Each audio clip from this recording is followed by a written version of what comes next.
Welcome to Denver Startup Week. I'm Ben Data, co-chair of DSW. This year marks the 10-year anniversary of Denver Startup Week. This community has been the catalyst for lots of change over the past decade, and this week we're coming together to celebrate the past and dream big for the future. We are able to bring Denver Startup Week to this community thanks to our 2021 sponsors. Thank you to our HQ and title sponsor, Amazon, and our title sponsors, whose leadership makes this week come to life.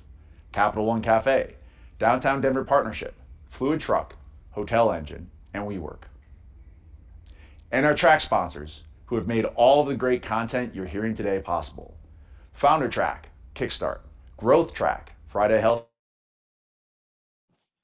Product Track, Palantir, Designer Track, Battery 621 in the Public Works, People Track, Exactly, and Spotlight event sponsor, Strat Labs.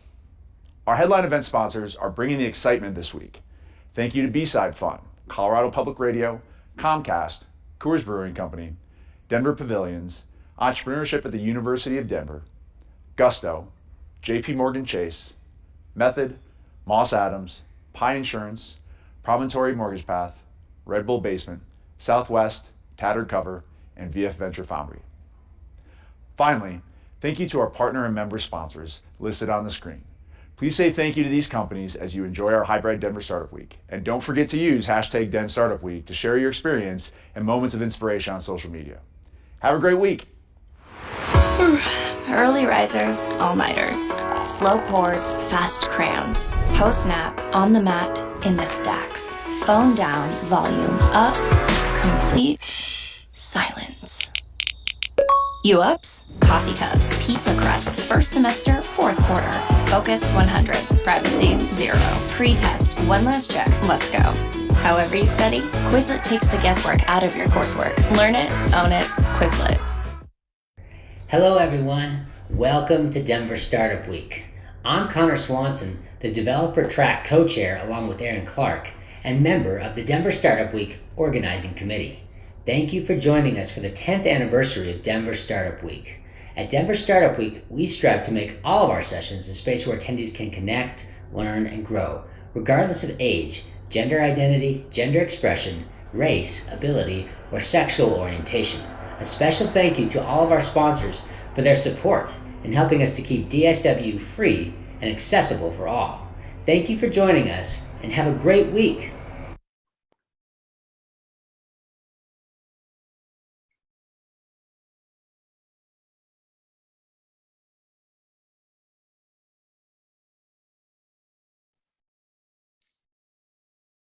Hello, folks. Thanks for being here. This session is centered around one of the major incidents we had earlier this year at Quizlet. In reality, there were a series of incidents that all shared the same root cause. And since this required a bit of learning and effort on our part, we thought this might be a good idea to share our experiences and learnings at this forum. So this talk is an anecdote about how our distributed system failed spectacularly at scale and about the insights we gained from this experience. Also, this talk is about Kubernetes. It is common knowledge now that Kubernetes enables effortless orchestration of workloads with high resiliency, autoscaling, and incremental rollouts. I say effortless with air quotes because when operating these systems at scale, one needs to start paying more attention to the range of sophistication offered in Kubernetes. Once you're dealing with problems of scale, out-of-the-box cookie-cutter solutions don't serve the purpose effectively, and Kubernetes is not effortless anymore. To be fair, though, while it does take effort to operate a highly scaled out distributed system, we are certainly better off doing that with Kubernetes than any other way. So here's the agenda for this talk. We'll start with a couple of introductions. Then we'll take a quick look at the high-level architecture before recounting the incident itself. And then we'll share the results of our analysis and the insights gained from this experience. Finally, we'll have some time for Q&A. I'll start with a brief introduction about myself. I'm Amol Deshmukh, Senior Software Architect at Quizlet. I started working at Quizlet over 3 years ago, and prior to that, I worked in various backend and infrastructure engineering roles at Salesforce, Twitter, and Yahoo.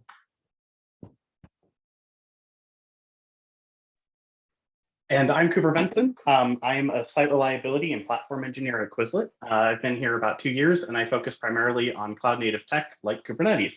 I'm going to be helping them all with the live Q&A. So if you have any questions, feel free to join the Zoom audience and use the Q&A feature. And I'll be saving some to ask them all live at the end of the talk. Thanks, Cooper. Okay, and now a bit about Quizlet. Quizlet is the go-to study platform for all learners across the globe. We provide students with digital study tools for homework guidance and test prep to support their self-learning needs. From flashcards, practice questions, and step-by-step explanations to interactive diagrams and games, Quizlet combines cognitive science and machine learning to intelligently guide students through adaptive study activities. In fact, we help over 60 million people each month, including 2 in 3 high school students and 1 in 2 college students in the US. As one of the largest user-generated learning platforms, students and teachers can choose from over 500 million study sets on Quizlet or create their own. This includes traditional academics like languages, science, math, and history. People also use Quizlet to study for certifications ranging from nursing and finance to IT network certification.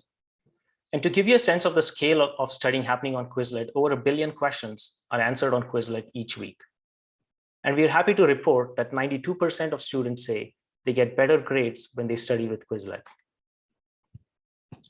With that introduction to Quizlet, let's kick it off with a look at Quizlet's architecture at the time of the incident.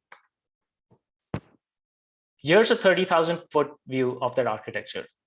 Firstly, to note is Quizlet is hosted on Google Cloud Platform, or GCP for short. We use Cloudflare for DNS and endpoint protection. External traffic to Quizlet.com routes through Cloudflare to an L7, to a Google Cloud Load Balancer, from where it flows via an Nginx LV to our main Kubernetes cluster. We use Google Kubernetes Engine, GKE, for this purpose. GKE is a fully managed Kubernetes platform on GCP. Within the main cluster, an Nginx ingress controller routes traffic to the appropriate web app pod. In serving a typical request, the web app queries the appropriate MySQL databases and returns the results. For our scale, we've had to functionally partition the MySQL schema across multiple instances. And furthermore, each functional partition includes a read-write primary as well as read-only replicas. The web app itself is a monolithic application implemented in Hacklang. And Hacklang, if you're not aware, is a PHP fork with typing support that was open sourced by Facebook. Aside from the monolithic web app, we also operate a few microservices. The microservices themselves run in a separate GKE cluster, and this cluster runs in a network which is VPC peered to the web app cluster. VPC peering makes the microservices directly routable from the web app cluster. And all user traffic to the microservices is routed through the web app. This is because authentication and authorization logic is deeply embedded in the web app. And by routing the traffic via the web app, we ensure that user identity and permissions are properly handled before routing to the microservices. Each microservice uses a separate cloud database for persistence, the most common being Cloud Spanner. Cloud Spanner is a strongly consistent and horizontally scalable relational database service in GCP. At the time of the incident, we had about a dozen microservices in the cluster, and some of them were highly scaled out with about 150 to 200 pods, while others operated at a much smaller scale of 5 to 10 pods. And aside from all these internal apps, we also rely on a few different SaaS providers for various application as well as infrastructure use cases like search, marketing, emails, metrics, monitoring, etc. The web app deployments are managed using a blue-green strategy via Argo CD rollouts controller. Now, the architecture is only good as the traffic it serves. So let's take a quick look at the traffic patterns. This chart shows the traffic pattern for about a year. The exact values are not shown here, but they are also not very relevant to our talk. For the purposes of our talk, it is sufficient to note that on a typical day, Quizlet serves well over 1 billion requests, and peak traffic is several tens of thousands of requests per second. As you can see in this chart, we have a weekly pattern where you see the drop in traffic on weekends.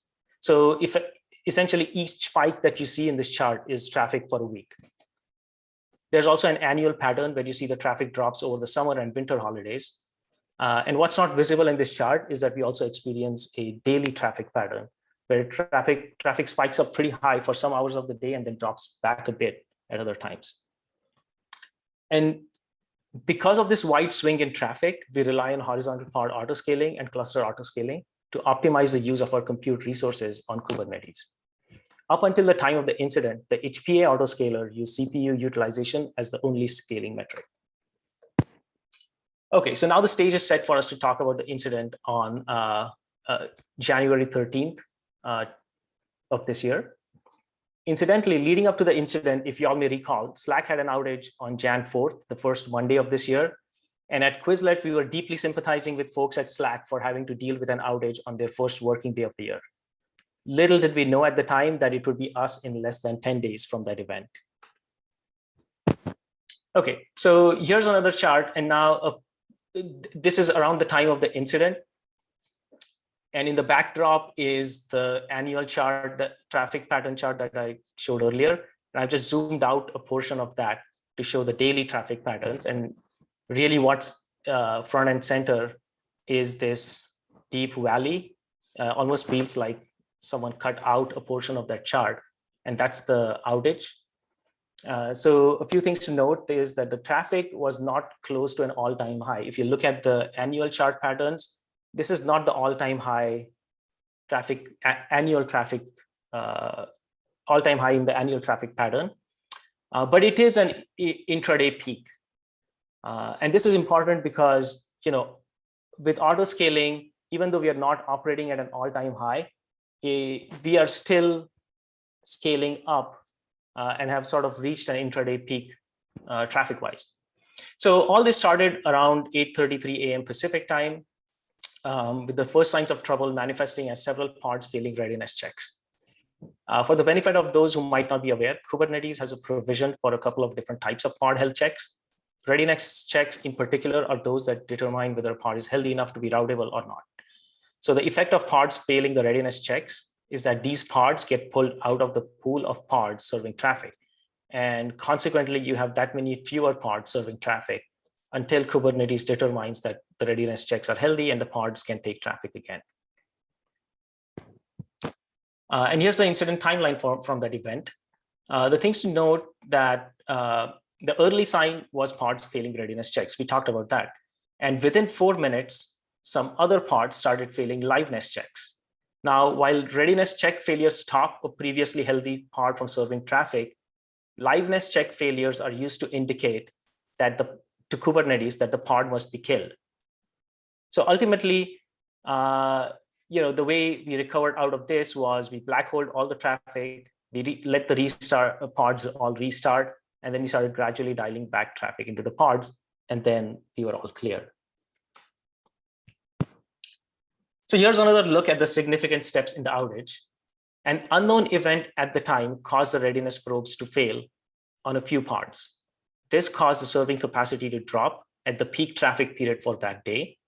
And as the readiness check failures caused a drop in serving capacity, the remaining pods were overwhelmed with trying to serve all of the traffic and started failing liveness checks.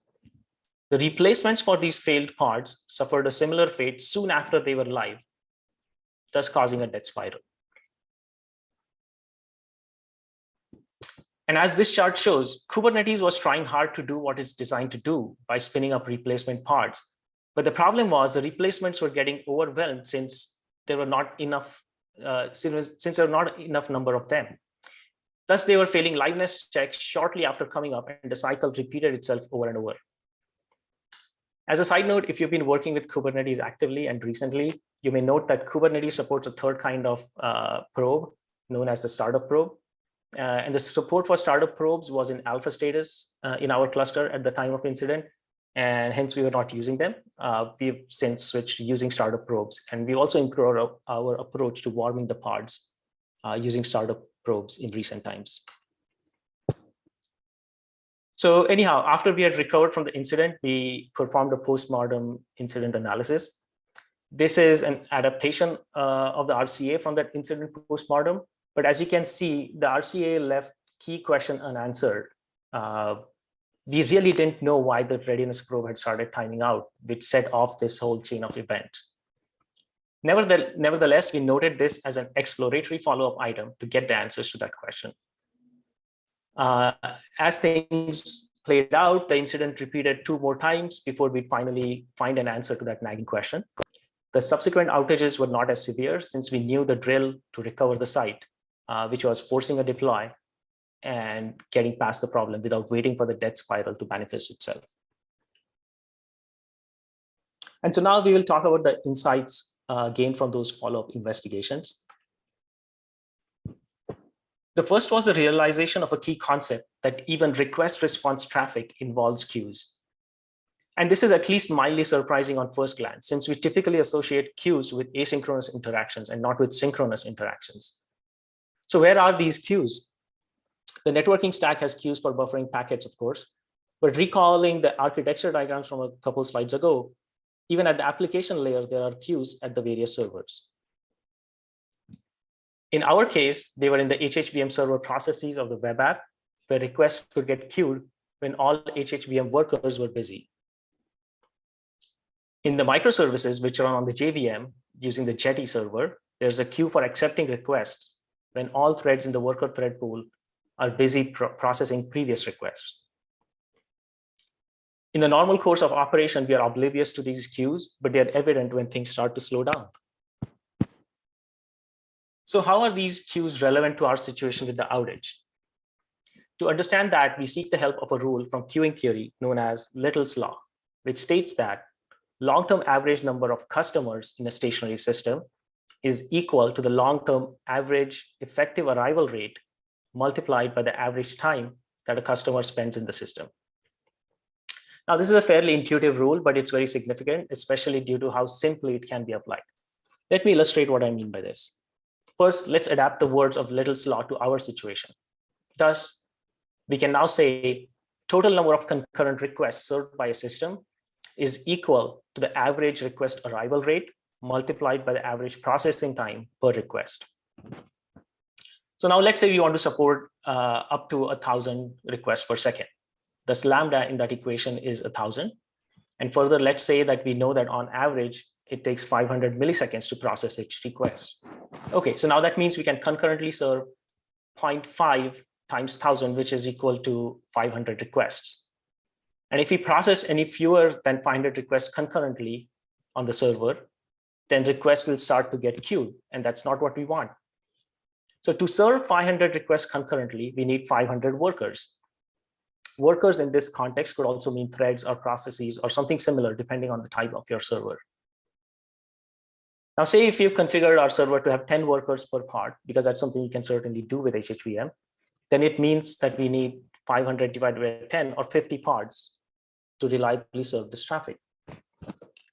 If we'd like to serve 10,000 of such requests, we'd need 10 times as many or 500 pods. Either that, or we figure out a way to process these requests faster.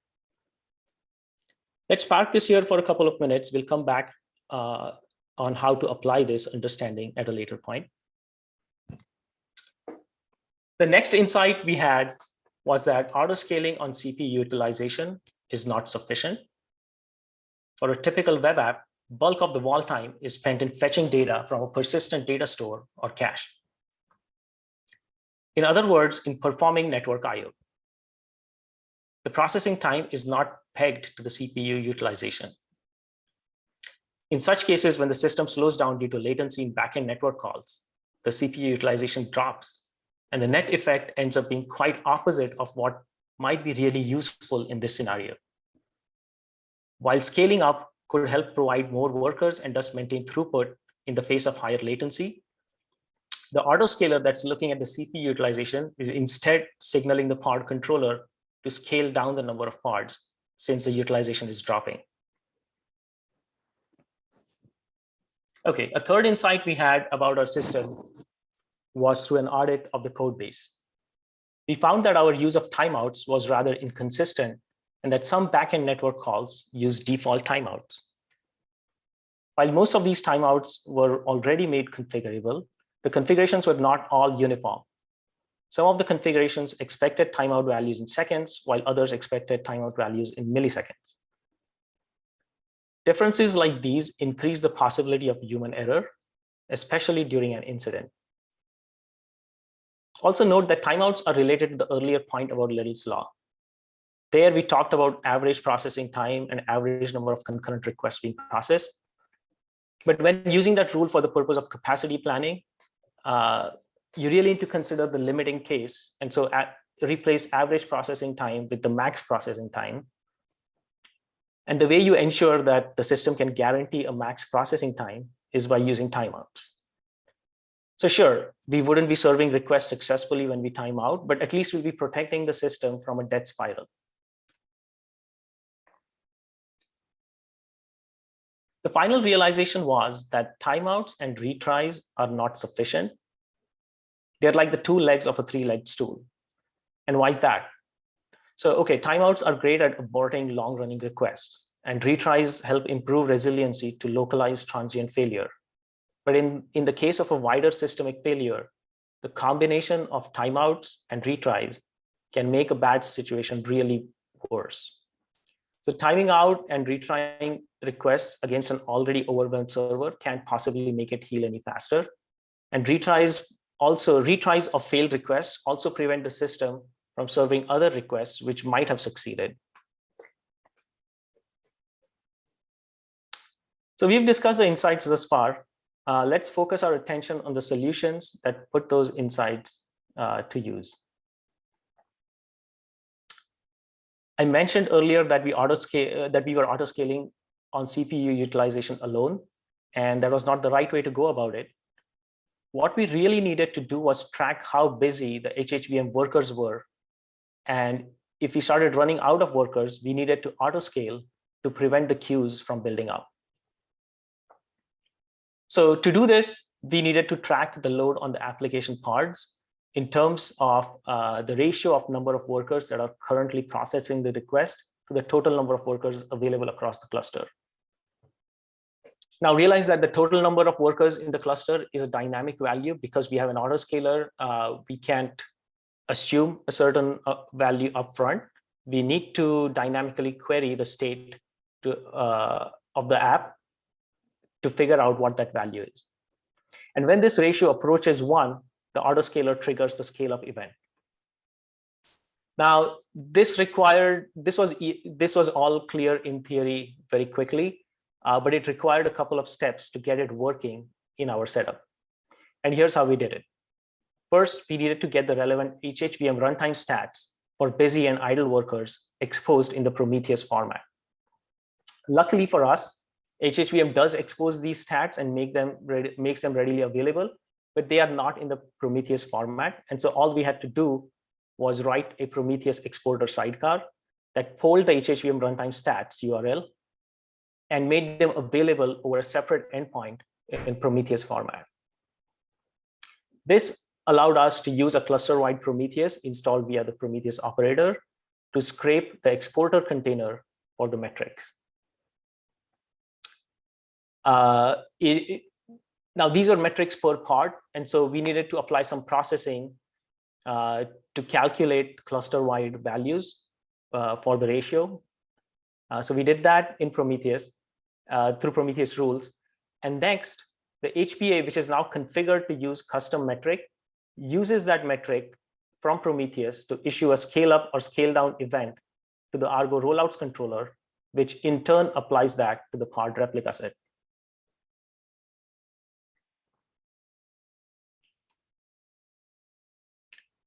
Okay, so the next solution was to ensure that all timeouts were uniformly configurable. So what does this mean? In our case, this meant that all timeout configurations should use the same units.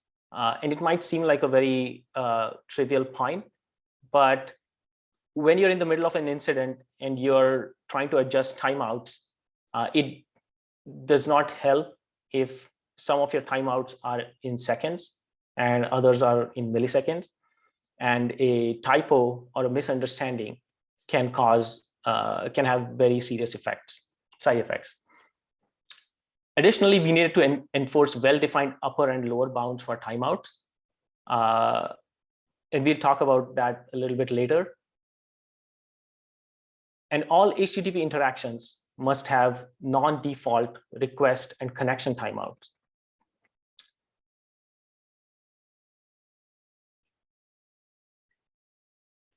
Okay. I said sometime earlier that requests and timeouts were not sufficient, and I explained the reasons why. But the missing third leg of that metaphorical stool was circuit breaking. Unlike timeouts and retries, which apply on a per request basis, circuit breaking takes a global view of the system. So when a circuit breaker notices that several requests are failing anomalously, it shuts down the access to the underlying system by aborting further requests before they make their way to the target backend. The net effect is that you allow the system to self-heal before it can serve requests as before. An automatic circuit breaker aborts most but not all traffic when tripped, and it uses the small trickle of traffic that is continued to be allowed to the backend to determine whether the system is healthy to start taking increasing amounts of traffic. If you recall, the thing that helped our site recover was black holing the traffic while we allowed the parts to restart under no load. What we did there was effectively performed a manual circuit breaking action. Of course, it doesn't have to be manual if you plan for this and implemented automated circuit breaking in the first place. In our case, we investigated several options after the incident and determined that this would be best implemented through a centralized network control plane like Service Mesh. We're currently halfway through the migration to Service Mesh. And we also decided to use Istio as the service mesh for our use. With Istio and by halfway through, I mean that we have Istio in the microservices cluster. And already, even though it's not spanning both the clusters, what we have now is a crystal clear visibility into how traffic flows within the cluster, and also a definitive understanding of all the external endpoints that the traffic needs to egress to. This is enabled by the fact that we configured Istio to ensure that external traffic is only allowed to registered endpoints. Once this spans the entire backend infrastructure, we intend to use this as the means to manage retries, timeouts, and circuit breaking.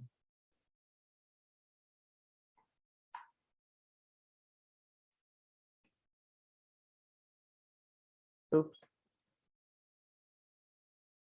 Looks like, okay. Anyhow, I think the final point I wanted to make was when you use tools like when you use libraries like curl in the backend for HTTP request, you should be aware that these libraries have default configurations like connection timeout and request timeout. And most often the one that's overlooked is the connection timeout. But it's pretty significant because the default values for these are not very great when you're operating a system at scale. The default value for request timeout is essentially never. And so, if your requests, backend requests are taking a long time to conclude, then your worker processes are going to get stuck on those requests. And then with regards to the connection timeout, it can very easily be the case that a particular backend is unreachable due to one of various reasons. And when that happens, the default value of 5 minutes for libcurl means you have the same effect, which is like workers are starved waiting on connections to happen, while the rest of the requests that could have been processed are just getting queued and backed up. So sorry. Yeah, and so yeah, I think we're towards the end of the talk. So if there are any questions, Cooper, you're muted. There we go. Need to unmute myself to be able to talk. No questions in the chat right now. If anybody wants to ask anything, now's the time, and we'll answer them live. I can talk briefly, at least a little bit. I'm going to put some resources about what we learned into the Zoom and YouTube chats. But to run through them, Vivid Cortex wrote an excellent little mini textbook on queue theory that's intended for developers and system designers. Excellent read, definitely worth reading if you want to learn more about Little's Law and kind of the implications of queue theory on how your systems work. Also attaching the GitHub project for the Prometheus adapter. This is the little bit of custom code that allows you to tie your Prometheus metrics directly into the HPA metrics. Amal also put together a Quizlet set about default timeouts, which is worth looking at if you're curious as to the exact values for curl and MySQL. And finally, there's a Google SRE talk that kind of talks through the trade-offs that most systems will expect to see because of Little's Law, particularly between tail latency and resource usage. So yeah, hopefully those resources are useful. And yeah, we don't really have any questions, so I don't know what to do.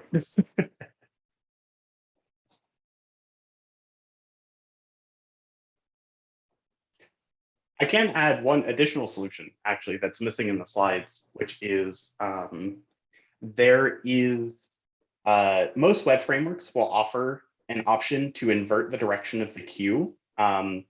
So by default, request queues will be first in, first out.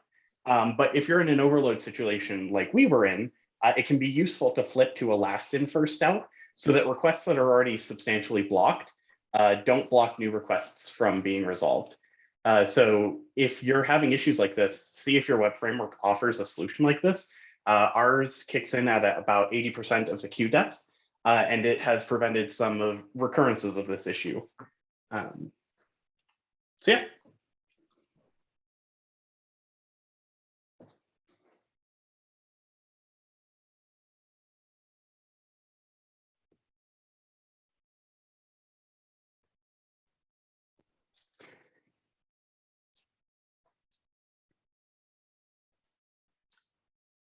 Oh, am I presenting again? Yes, you are. Okay, so I just realized the reason I was a bit thrown off was the slides did not show my latest updates. And so might be, since we have time, might be worth just going over that. So, I talked about libcurl timeouts, but similarly, take a closer look at your database timeouts. This is from an audit we did of the database timeouts on our databases.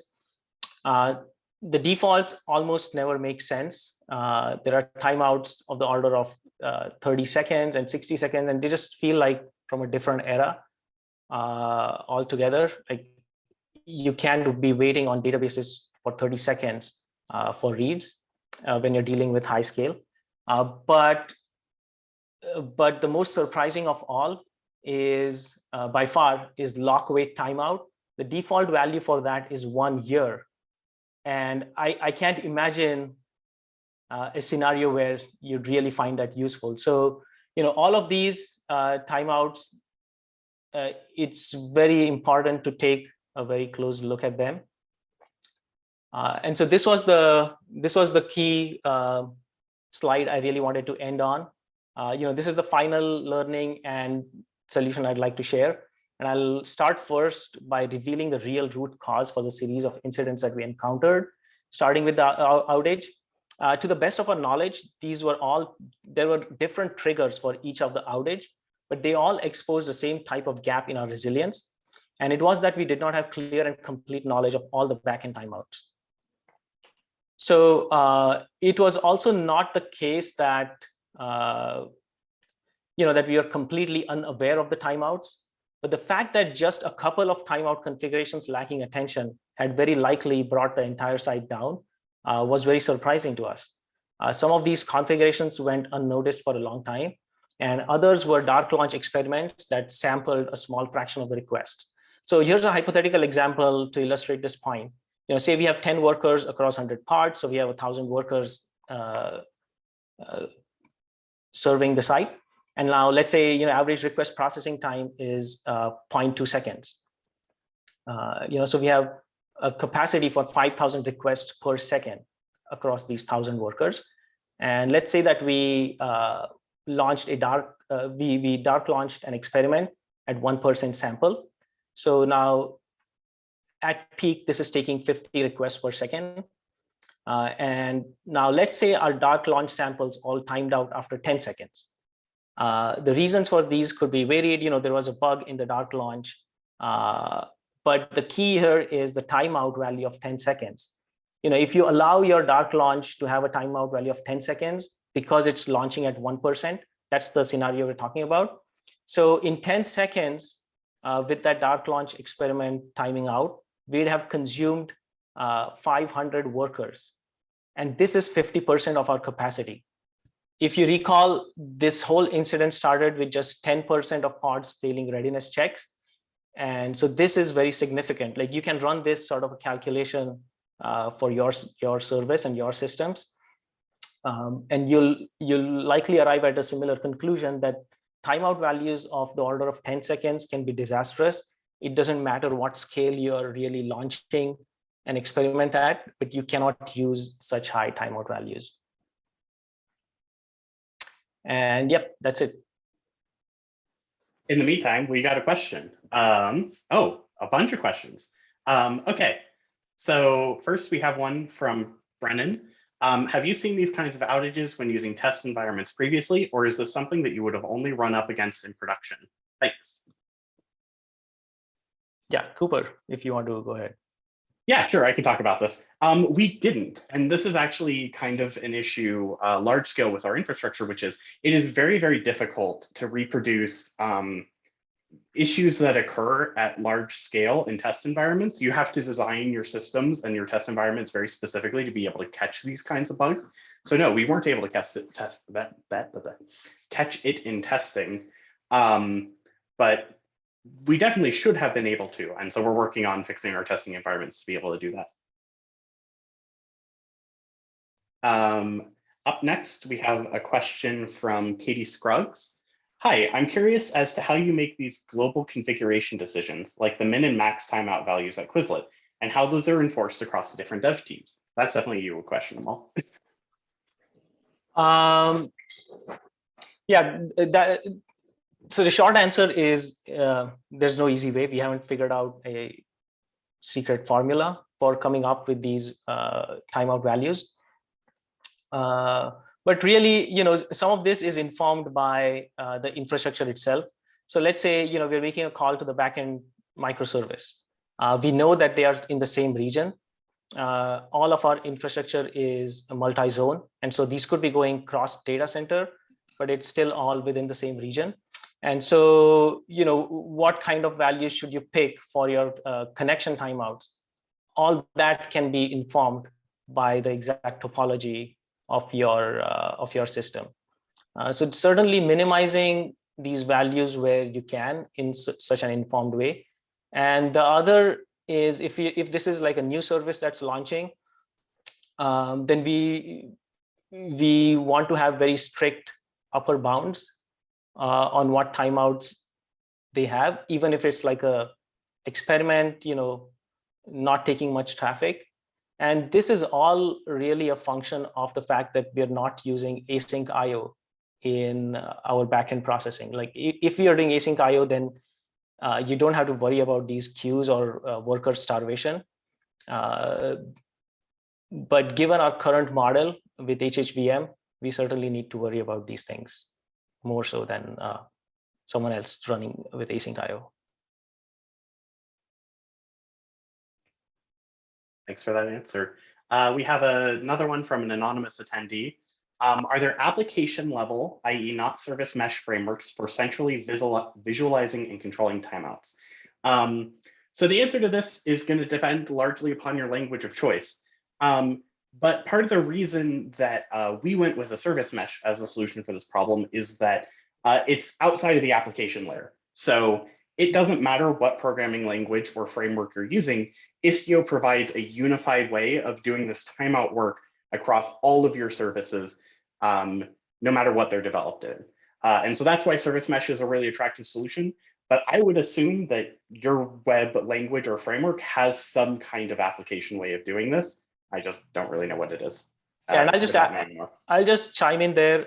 So the challenge really is, you can certainly have a singular way of carrying out backend HTTP requests, and we certainly do that. Like we have an internal HTTP client that is used for making all of these connections. But sometimes you could end up using an SDK from a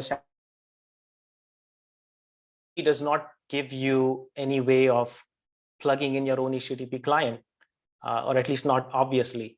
Then those are the cases that you also need to worry about. And how do you go about having a definitive inventory of all of these cases, right? And this is why, yes, you can do a lot of like code audit and try to figure these out, but really the definitive way is looking at your network map, like real-time network traffic, like where's all the egress traffic going out to. And if you're going to do all that, then you're just one step away from needing to have a centralized control plane for network. And that's exactly what service mesh is. So we do feel that service mesh is the right fit solution for this problem. We have another question from John. Is there an off-the-way shelf in Kubernetes or in other backends to implement circuit breakers? So you mentioned a couple of times, Istio is a solution that a lot of people employ to do this. You may also have other service meshes, such as the one built by Trafic, Mesh has it, so does Linkerd. I know there's a Java one that used to be maintained by Netflix, but I think they moved away from it when they transitioned to service meshes. But there's, again, probably something for your language out there. If you want to have more detail on all, you totally can. No, I think you summarized the landscape pretty well. Another question from Shane. What is the thing that you autoscale on in addition to CPU? So that's a really good question. So the way that we're doing it now is we're using HHVM has a fixed thread pool. For us, it's 12. And so we scale based on the percentage of threads that are currently loaded versus idle. And we target about a 60% thread utilization. You could probably run something like that up to 80%. And it's good to add here that this is not a universal problem. So web frameworks that are primarily thread-based, where you have a fixed or a capped number of threads, such as PHP, Java, Golang, will have this issue where you can theoretically consume up workers. Other languages that use a more event-driven model, such as JavaScript and Node, or Python using async IO, won't run into this exact same issue. So you may need to scale on something other than threads in those cases.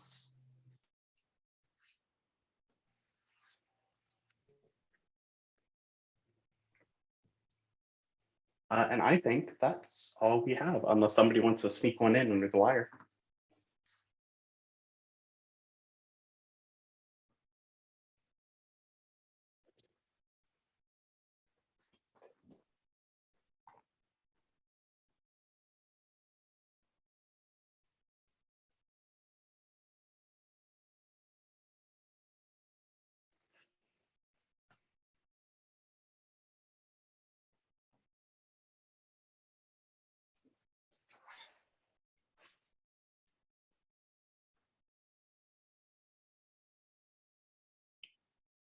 Cool.